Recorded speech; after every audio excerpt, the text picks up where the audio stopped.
Okay, this is Tom Collins from the Lipsticking Society. I'm the old dog learning guy around here, and today I have with me Jeremie Kubicek. I am really excited to learn from him because I've had a little bit of introduction to him.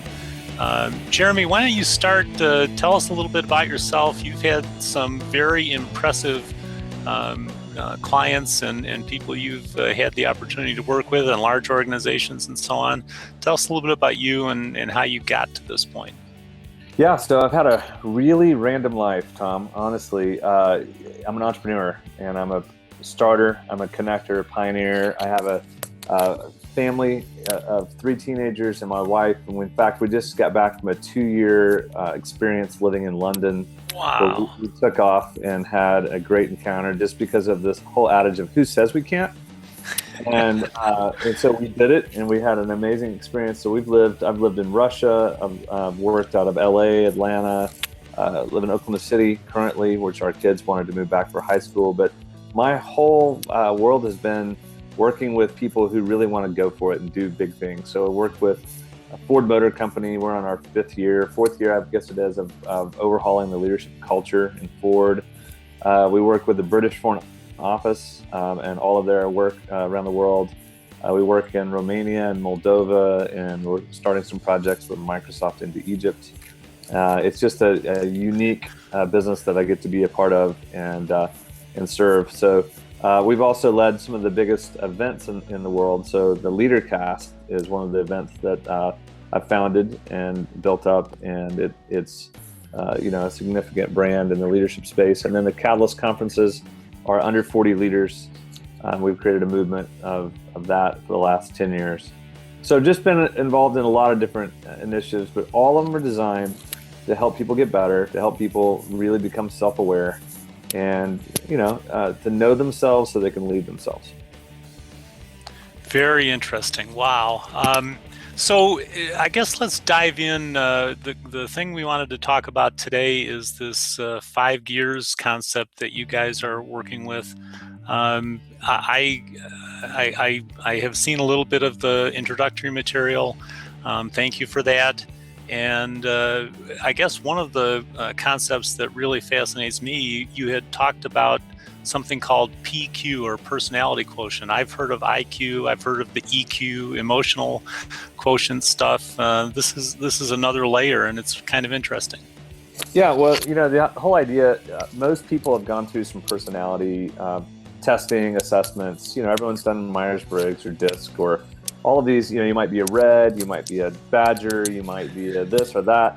And what happens is most people, 2 things happen. One, they either feel labeled of like, well, that's not fully me. That is partially me, but I feel labeled because I am that now. And then the second one is they take the test, but nothing happens after the fact. So there's no consistency. So everyone, when I ask someone, have you done Myers-Briggs? And they look up in the sky and they're like, yeah, I can't, they can't remember it. So what we started realizing was, to really know yourself, it's 3 parts. There's your nature, it's your wiring, and how you're born. So you are either blue-eyed, brown-eyed, right hand, left hand. You can't change that. In the same way, you can't change that you are an introvert or extrovert. You can't change that you have more of an emphasis on thinking, feeling. So when you understand that, that's really important, but that's only a third of who you are. The other third is your upbringing, the experiences you've had, your nurture. So I'm a connector pioneer, which is another language that we use. But I'm an extrovert feeler. But I grew up in a thinking world, and so I started pioneering early in a thinking mindset.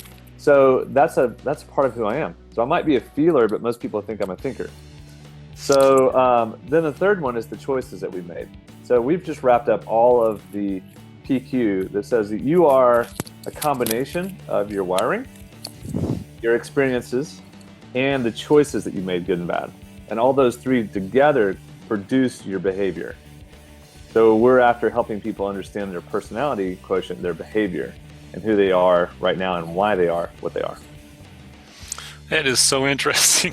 Yvonne always introduces me as a recovering attorney, and I spent so long doing that I find myself all the time reverting into that analytical mode or taking the other side, no matter whether I agree with it or not.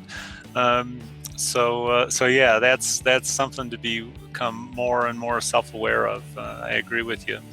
So why don't we dive into the 5 gears concept, because I've got a couple of questions about that as well, but I want to hear you give the overview. Yeah, well, the 5 gears is actually all the tools that we developed, Tom, are based on our weakness. It was the reality of like, oh my goodness, if I do this, surely other people deal with it. So how do we create metaphors and tools and visuals so people can actually, get better and actually work on things? So I was having a problem with time-life balance, work-life balance, my whole life, which most adults have, most men specifically. And what I realized is none of the books and all those things were helpful because they were always based on time. They're saying, you need to more quality or quantity time. You need to spend more time and stop doing this. And, it just wasn't getting it. And so I realized that work-life balance is actually not about time. It's about mindset. I can be with my kids, I can be sitting around the table with them, but not be with them. Right. Quality time. Yeah. Right. Yeah. So I'm not connected, but I'm there and I'm faking it and they don't know it because I got pretty good at faking it. And so, and the same can go with my spouse or with anyone. Mm-hmm. So what we realized is that, we needed a really simple metaphor that would actually work with both women and men. And we chose a metaphor, the 5 gears, which is usually more male in that, but it actually really works when I explain it like this. Every one of our vehicles, most of them are automatics in the United States. So, but an automatic still shifts, but it shifts for you. Oh man! You don't know that it does, but it does. Kind of like your subconscious, huh? Absolutely. It naturally knows what gear your car should be in, and it shifts for you. The reality is that most of us actually don't know how to shift gears and be in the right gear at the right time. Wow, so that's powerful. It's much more of a manual process. So the manual process of emotional intelligence is when do I do work? When am I focused? When do I multitask? When am I in a social environment? When do I connect with people? And when do I recharge? All of those are usually not automatic. We might have a couple of gears we're automatic in, but most of them we're very lurchy and we're grinding gears. And so we just created a simple metaphor around the 5 gears. The 5th gear is focus mode. It's the mode when you're in the zone and everything's flowing. And you look up and it's 3 o'clock and you're like, where did the time go? And people call your name as Tom, and it's like you had to pull. I'm hearing that in Yvonne's voice. Yeah, right. So most of us live though in 4th gear, which is multitasking. So for any of the women listening who are running their own business, for instance, they're just going from thing to thing, from meeting to phone call to email to to-do list, and you get home and you look at all the tasks thinking, did I really accomplish anything? Yeah. 3rd gear is social mode. It's the mode where, it's a dinner. Like last night we had a dinner with a bunch of friends. We had 20 people. It was, we were talking about vacations. We were talking about kids. We were talking about sports, weather, whatever. And it was a social moment. And some people there were very uncomfortable with their gear because they don't know how to do. They were very introverted. They don't like their gear because some people see it as a waste of time because we're just right.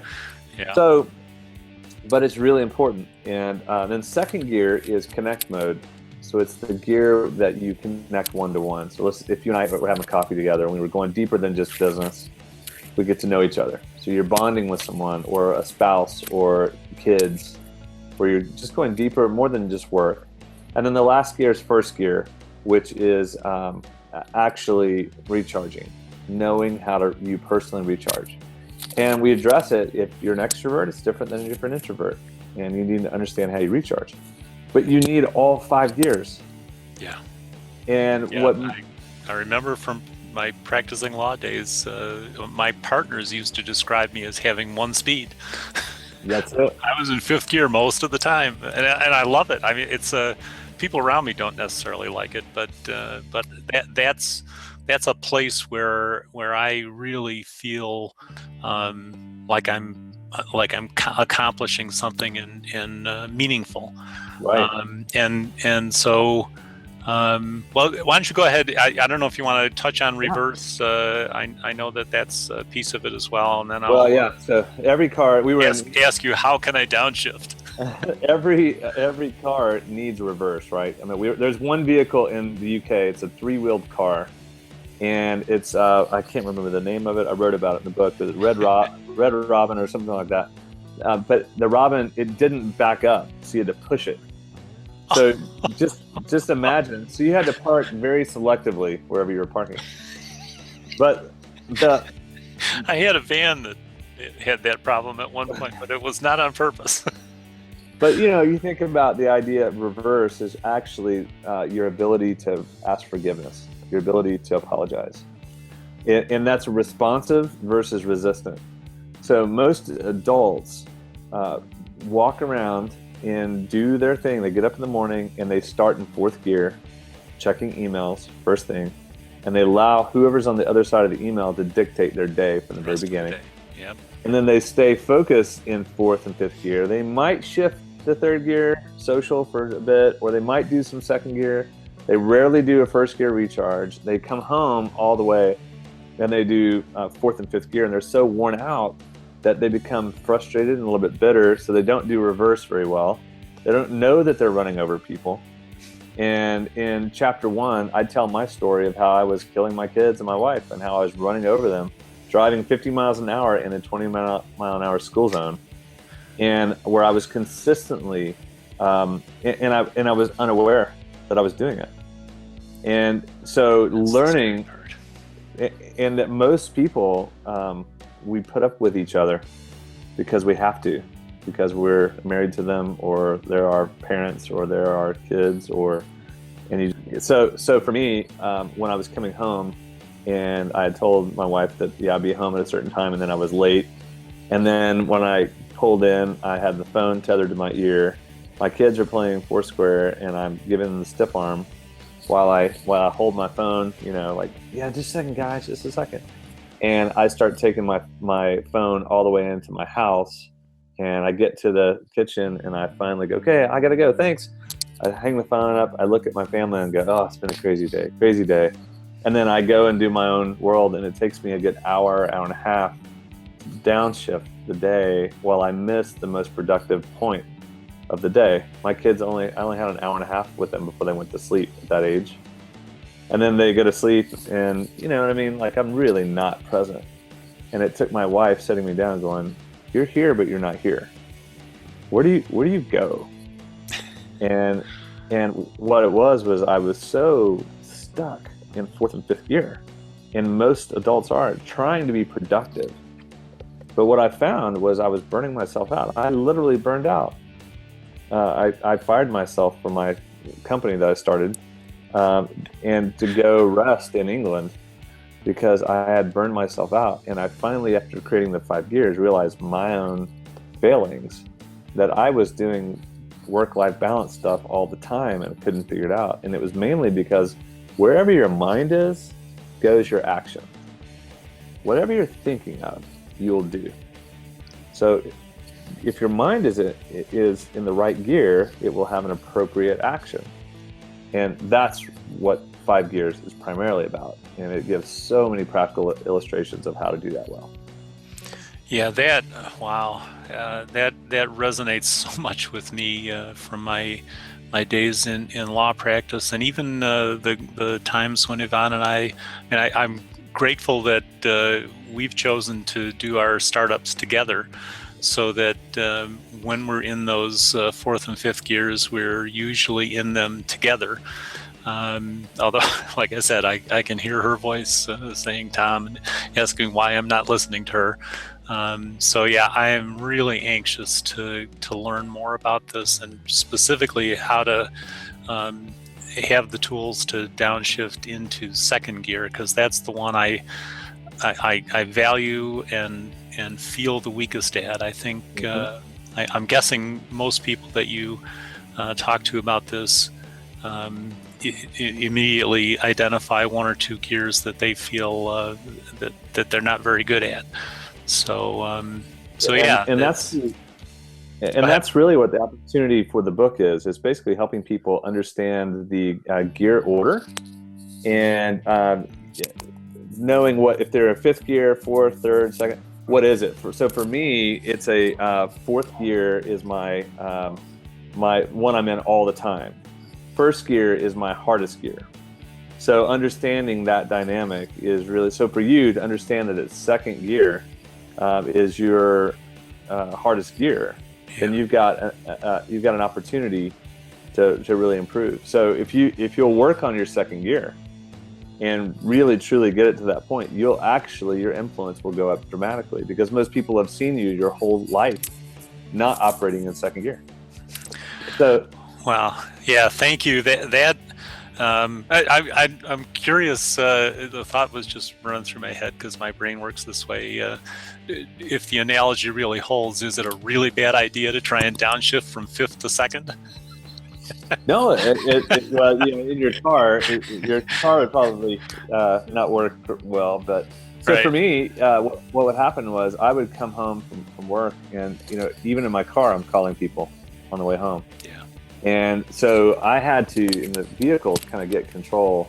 So I started creating a marker. I used a Quick Trip gas station sign that was about 2 miles from my house, which took about 10 minutes in Atlanta traffic to get 2 miles. But so I would find that Quick Trip, and when I hit that, it was my drop call zone. So I started shifting 2 miles out. And so I pick a marker. Now I have a bridge that I go over, and when I get to the bridge, that's my drop call zone. And so that's your excuse when the phone goes dead at the other end. Oh, sorry, right. Lost the call. Excellent. Yeah. What a great trick. So what happens then, my mind starts going from fourth and fifth gear work activity. I actually put them away. I file them, and I go, okay, what am I doing tonight? What do our kids need? What does my wife need? What are we doing? I've got football practice with my son. What do we want to talk about? And what happens is I start shifting into intentional living, not accidental. And that's a big part of this book too. We talk about this. There's an intentional living and accidental living. Most adults live accidental lives. They hope their kids grow up fine. They hope that the teachers take care of them. They hope that they have good friends. They hope that good things happen. But to be intentional is very, very different than hoping and being accidental. In the same way of leading, to be intentional in leading. So for me, I just started being intentional again. That was all it was. I got my mind. And so I filed fourth and fifth gear of work stuff. Get home and go, okay, tonight, let's do this, that, whatever it is with my kids. And we started having these really fun experiences. So for me, an example of what I would do from work is I was kind of bored with what my kids used to do at night, because I don't want to sit around and watch a video. I understand those silly games. Yeah. So I started creating my own. I'm like, you know what? Let's do a food fight. That would be fun. So I bet that got them involved. Let's do a backyard food fight. Let's go tonight. Let's go on a spontaneous trip. We're going to flip the coin to see which direction we'll go, left or right, at a stop sign. Let's see where we end up. Yeah. So what happened was I started getting engaged in bringing creativity and innovation into family, and it carried over at work. I started doing the same thing at work. I started with my family, learning how to downshift. Then I started bringing it to my office, and I started realizing, you know what? I do the same thing at work. I'll sit there, and let's say you were in my office, and we had a 4:00 meeting, and you come in, and I go, hey, Tom, yeah, just a second, I'm finishing up email. And I'll finish an email 2 or 3 minutes. It's kind of awkward. All right, then I turn and go, okay, Tom, what do you got? What do you got? What's up? So what I was doing is I was spreading this scurry, a fourth gear scurry, onto my employees that work for me. And so they were always tense around me and always feeling like I was I know you're so busy, Jeremy. And I realized I was the one setting the tone. Leaders define culture. So I was defining the culture of being stuck in fourth and fifth gear. And we weren't learning how to be present. And when you're not present, then your productivity long-term actually fails. Because the more you stay stuck in fourth and fifth gear, everyone gets worn out, and they get worn out with each other. There's more drama that comes. So I just started creating more opportunities to be present. So I started training my mind. Okay, I'm going to shift before we have a 4 o'clock meeting, 3:58. I'm going to shift into third gear in my mind. Where's Tom? What are we meeting about? Where's he at? So when you walk in, it was no longer me doing emails. It was me going, Tom, what's happening? Wow. Hey, how was the weekend? Oh, and I would go 2 or 3 minutes of third gear. And I go, all right, what are we going to get accomplished today? And I go into fourth gear. And about a year into it, I started experiencing the last year I was there, people were like, oh, Jeremy's... The whole company changes, huh? Yeah, you've changed. You're much more friendly. Well, all it was me learning how to shift appropriately in a meeting. And because of that, my influence goes up. When my influence goes up, productivity goes up. So... Well, I think, I sure hope everybody can see the value that is going to be coming along with this book. The book is not out yet, folks, but be on the lookout. We will be sharing links and an opportunity for everybody to get involved with the 5 Gears program. So, Jeremie, thank you so much. This has been really interesting. Every time I talk with you, I feel like I've already learned more, and I just can't wait to see the whole program. Great. Thank you, Tom. I'm so appreciate you all and really grateful for what you guys are doing. All right. Thanks again. Bye, everybody.